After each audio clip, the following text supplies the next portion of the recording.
What we are doing right now, we're trying to spray the areas where it looks really bad, where it's full of mold and mildew, and we're gonna see what's gonna be the reaction. As you can see, it's already start reacting to the mold. It's kind of like it's reacting with it, and it's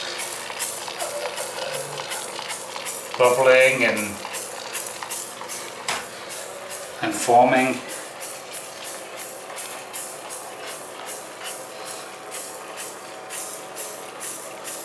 We are applying generous amount of the solution because it's been sitting here for like almost a month, and we are trying to get it to work the right way.